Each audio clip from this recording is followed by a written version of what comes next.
Hello， 大家好，我是老白。那前几天我几个日本的朋友就电话我说，你别光说中国的鬼，那你来说说日本的吧。那我就立马想到了日本的百鬼夜行，感觉呢这个可以出一个系列。那今天就开始说几期日本的鬼。那说到日本的鬼怪，就要说到日本的一个时期了，就是日本的平安时代。日本的平安时代是日本古代的一个历史时期，它是从桓武天皇迁都到平安京开始的，就是现在京都嘛。一直到赖元朝建立镰仓幕府一揽大权为止。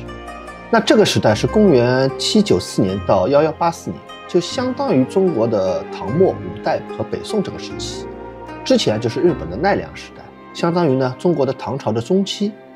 所以说呢，这个时代是一个深受唐风洗礼的时代。就像现在日本京都很多建筑和我们唐代的建筑就很像。那提到日本的妖怪就不得不提到一个大名鼎鼎的鬼，叫酒吞童子。那酒吞童子是活跃在日本平安时代的几个有名的大妖怪之一，曾经呢是统领众妖的那个百鬼之王。关于他的说法呢是有很多种，最早呢是有关他的传说是在丹波的大江山一带。那所谓的童子他本来呢就是指在寺院里担任侍奉的一个少年，但是呢人们呢是出于对神鬼的敬畏也将神仙侧进的这些眷属就称为童子。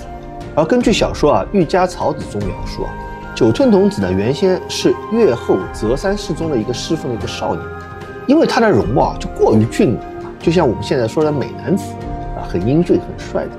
那古代时候和我们现在一样，你越漂亮就越容易招人嫉妒，于是呢他就被周边的人排挤和陷害，随后呢就逐步心里就产生了怨念，这些怨念呢就越积越多，最终呢就是一个俊美的少年，由于这种怨气越积越深就变成了妖怪酒吞童子。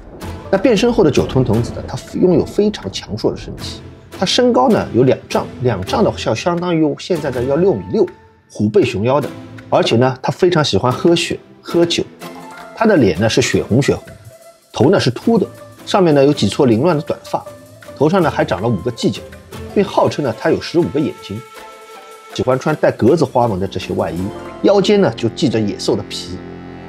那当然了，他做恶鬼的时候他的形象是这样，但是呢他到人间来作恶的时候他就化身为一个英俊外表的少年，因此他就被认为是最具帅气和俊俏的妖怪之一了。那么变成妖怪之后的酒吞童子他就来到了丹波国的大江山上，他纠集了一帮子的恶鬼，并以此呢为据点，开始了在周边就是作恶生事，烧杀抢掠。那最可怕的还会吃下了妇女和儿童，所以在民间就引起了相当大的恐慌。那酒吞童子恶行呢就由此流传开来。那么酒吞童子他最擅长的是什么？就是化身为英俊的少年的外表来勾引女性，得手后呢就会吃掉他们的肉，并喝光他们的血。那对于部分相貌特别出众的女子就把她们囚禁在自己的山寨中，作为奴隶来使唤。因为受害的女性大部分都是年龄不大的那些处女，所以呢酒吞童子也有处女杀手的称号。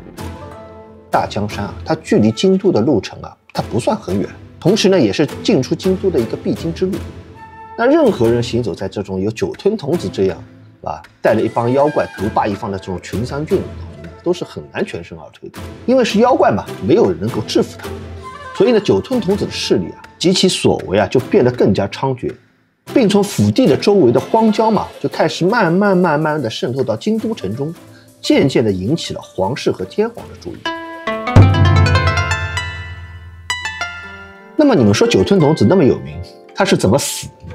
那这个时候京都有一位中纳言叫做池田国芳，他呢有个闺女就长得很漂亮，用我们的话说就是沉鱼落雁，是出了个名的大美女。池田中纳言就对她是宠爱有加，视为掌上明珠。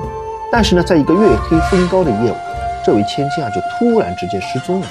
那女儿失踪的池田就很着急，最后呢就请阴阳师来占卜，来算女儿的下落。那你们猜这个阴阳师是谁对了就是大家非常熟悉的安倍晴明。那晴明呢一算就说贵千金在大江山的酒吞童子那里。我前面也提到了，酒吞童子就喜欢把那个很漂亮的女儿吃掉，囚禁在山寨中当奴隶使。那池田中纳言一听都不要急了，那女儿在这个妖怪手里一方面被人使唤，一方面还有性命之忧。于是呢池田中纳言马上就进宫了，报告给当时的日本第66代天皇一条天皇。那这个时候当时一个十分有名的豪杰就登场，他的名字就叫做源赖光。他呢是平安时代中期的一个大将，非常有名。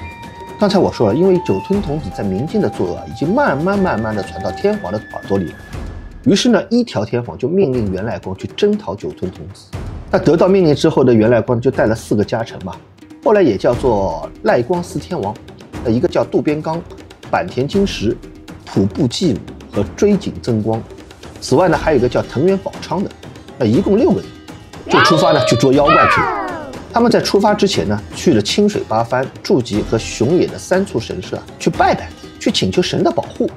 那么在一路中呢，还有上千名的武士陆陆续续就赶来相助嘛，说抓妖怪嘛。但是这6个人说呢，对手呢是个妖怪，如果去那么多人的话，只会把他吓跑，还是我们呢用计策取胜比较好。那这个6个人走啊走，一直来到了一个开满樱花的山脚下，在那里呢，他们遇到了3个老人。那3个老人看到他们就说：“你们是去征讨九吞童子的人吧？你们呢就带上这个赌鬼酒和星兜钱。说这个酒对于人来说就怎么喝都没什么事，但对鬼怪来说却有相当的剧毒，喝了之后会立刻昏死过去。”然后呢，这3个老人呢又告诉了袁赖光九吞童子所在的具体地点，并且告知众人他们其实就是熊野、筑吉和八幡3个地方的神。随后呢，这3个老人就化作青烟就消失掉了。原来呢，这3个神人呢是受到了袁赖光他们的祭拜后特地在此等他们，给他们帮助。那神灵显现得到了神的帮助那大家都很振奋，于是呢就继续出发。终于呢，在3个老人的指引下，就来到了九吞童子所在的巢穴。那当然了，鬼对他们的来到也非常怀疑的，也十分怀疑，莫名其妙来帮人。但是这个袁赖光他很会说，另外呢还有这个美酒。那在美酒的浓香下，就渐渐地解除了戒备。那也有种说法是，他们为了解除鬼的疑心也去吃了人肉。那袁赖光一行人就受到了盛大的酒宴的招待。那这些妖怪也在酒力的作用下，不知不觉的就睡着了。看到时机已到，袁赖光众人就潜入了九吞童子的房间。当时呢，在酒宴上化身成少年的那个九吞童子这时候现出了原形，而6米多长的身子火红的头发，头上还生了一角，沉沉呢在这床上睡着。不过呢，他确实是鬼中的佼佼者。就在袁赖光拔刀的瞬间他突然之间就醒过来了。无奈的是呢，他因为喝了很多酒，喝了这些神酒，在神酒的药力下，他没办法动。那袁赖光一看你不能动对吧，就大叫一声：“我就是袁赖光，对吧？你拿命来吧！”随着刀光一闪，哗嚓一下，九吞童子的头颅就被刀砍断了。但是没想到的是他的头依旧不死，飞舞的在空中就向袁赖光扑过来。那袁赖光一看大惊失色，哎呦妈呀，这怎么办？这时候他想到了老人送给他的星兜甲，用星兜甲一照，把那个头颅就把照了下来，这才逃脱了大难。那么九吞童子被杀了吗？头领被杀了吗？那这些妖怪一看还想去攻击袁赖光他们，但是身体呢，因为喝了酒被神酒约束了，一点都没法活动。最后一个一个全部被击败。那一场鏖战杀死了众鬼之后袁赖光他们就将掠夺来的这些姑娘全部救了出来。最后呢，受到了天皇的丰厚的奖赏。那在这个故事中登场的袁赖光和四天王，他们其实和魔道有非常深的渊源，他们的武艺和魔道结合，经常呢凭借魔力取胜。在日本关于异界的存在基本上局限在宗教的领域，武士呢是很少插手的。因此呢，袁赖光他们是稀有的一个例外。正是因为这个原因，用来斩杀魔物的刀就被称作童子切安纲，当作重宝收藏了。那说到这个刀我们也顺便可以聊一下，它呢被指定为日本的国宝，曾作为室町幕府将军的传家珍藏。之后呢，又相继传承于丰臣秀吉、德川家康的手里，复传至德川秀忠的时候作为其女胜姬之陪嫁，由金山藩的越前松平家世代相传。那童子切是平安时代的刀工大员安纲所制，把刀的名字就和制作者的名字连在一起，所以被称为童子切安纲。童子切呢，就是所谓的天下5剑之一，就是5把著名的日本刀的合称。现在呢，就珍藏于日本的东京的国立博物馆。那在日本有600多种妖怪，实际上70%来自中国，20%呢来自印度，只有10%是日本本土的日式妖怪。可以说呢，我们中国是妖怪们的老家。妖怪的一词最早的解释源于古书《搜宝记》，意思呢是精气之衣物者也。那在平安时代就被称为百鬼夜行的时代。通过呢阴阳师除妖师和鬼怪们作战的这种传说和故事为后世呢就勾勒出一个鬼怪和人类共存的一个世界。当时的传说就是人类都是在白天行进，一到了晚上就待在家里，把门窗都关好，然后呢鬼怪就出来了，所以叫百鬼夜行。那百鬼夜行人鬼共处的这个年代嘛，就开启了浪漫主义想象的开始的第一步。平安时期的日本实际上是处于一个接纳新文化思想在不断开始发散的一个阶段。那正因为如此平安时代有其独特的神鬼文化，它衍生出了许多的优秀的文学作品。那比如梦枕墨的阴阳师，芥川龙之介的罗生门，这些传说往往寄托于在那个时代下层百姓对于英雄武士这些崇拜，对美好生活的一些憧憬。而你们看在日本的妖怪的形象当中，有很大一部分都是比较可爱的，有杯子怪扫帚怪就不像我们中国的妖怪就感觉是很恐怖的，他们往往都是有一些可爱的元素在里面。包括后来很多的动画片嘛，它里边也有很多的武士妖怪的形象出来，都非常有意思。好，这就是这一期的老白道听途说。我们觉得这个话题有意思的话，我们可以下期再聊。好，拜拜。